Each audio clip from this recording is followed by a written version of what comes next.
تمام محرومیوں کے باوجود میں نے کبھی بھی اپنا ذہنی سکون نہیں کھویا، کیونکہ جب کبھی غم کا سایہ مجھے گھیرتا ہے، اللہ تعالیٰ میرے لیے بہترین نوعیت بھیج دیتا ہے، اور یہ تحریر نہیں بلکہ ایک حقیقی عمل ہے۔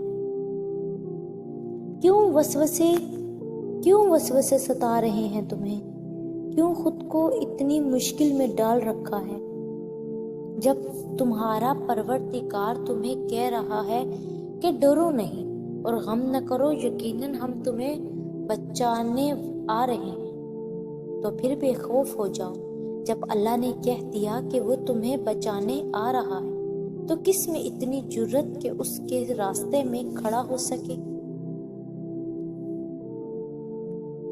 انسان کا کام صرف سوچنا ہے کہ ایسا کر لیں گے اور ویسا کر لیں گے، اور جب زندگی ہماری امیدوں کے مطابق نہیں چلتی تو ہم پریشان ہو جاتے ہیں، لیکن نصیب اور مقدر کا پتہ تو صرف اللہ کو ہی ہے نا۔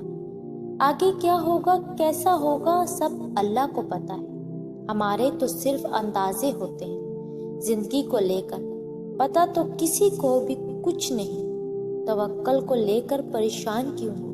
کیوں یہ سوچ کر فکر مند ہو کہ اگر ایسا نہ ہوا تو کیا ہوگا؟ جہاں چیزیں انسان کے بس سے باہر ہونے لگیں، وہیں پر دعاؤں کا بس چلنے لگتا ہے۔ تمہاری مانگی ڈھیر ساری دعائیں اللہ کے پاس جا کر تمہارے خوبصورت نصیب کی سفارش کرتی ہیں، کیونکہ دعائیں ہی تو مقدر کو خوبصورت بنا سکتی ہیں۔ اکثر لوگوں کو بولتے سنا ہے کہ وہ انسان رانگ ٹائم پہ ہماری زندگی میں آیا، یا یہ کام غلط وقت پر ہو گیا، لیکن ایک مسلمان ہونے کے ناطے کوئی رانگ ٹائم نہیں ہوتا۔ ہماری زندگی میں جو بھی برا ہوتا ہے وہ اللہ تعالیٰ کی طرف سے ہی ہوتا ہے۔ یہ سب اللہ تعالیٰ کا فیصلہ ہوتا ہے کہ ہمارے ساتھ کب کیا ہونا ہے، اور اللہ تعالیٰ کے فیصلوں میں کوئی رانگ ٹائم نہیں ہوتا۔ برا وقت ہی اس لیے ہے کہ ہم برائی سے دور اور اچھائی کے قریب رہیں، سیکھیں اور دوبارہ وہ کام نہ کریں۔ اس لیے آپ کے ساتھ جو بھی اچھا برا ہوتا ہے وہ اللہ تعالیٰ کا کام ہے۔ اللہ تعالیٰ کو معلوم ہے کہ کب ہمیں خوشی دینی ہے اور کب غم سے گزارنا ہے۔ دین سے دوری نہ صرف اللہ تعالیٰ کی ناراضگی کا سبب بنتی ہے، بلکہ اس کے ہمارے زندگی پر بھی بہت گہرے اثرات ہوتے ہیں۔ ہمارے روزمرہ کے کاموں میں برکت نہیں رہتی، دل کا سکون ختم ہو جاتا ہے، ذہن ایک کشمکش میں گھرا رہتا ہے، ہر وقت مایوسی کی کیفیت رہتی ہے، سب کچھ پاس ہوتے ہوئے بھی ایک خالی پن محسوس ہوتا ہے۔ منفی سوچ رکھنے والوں کو آپ جتنا کم جواب دیں گے، اتنا ہی ہماری زندگی میں زیادہ سکون ہوگا۔ پتہ ہے ہدایت کی تڑپ ملنا کتنی بڑی نعمت اور کتنا بہترین رزق ہے۔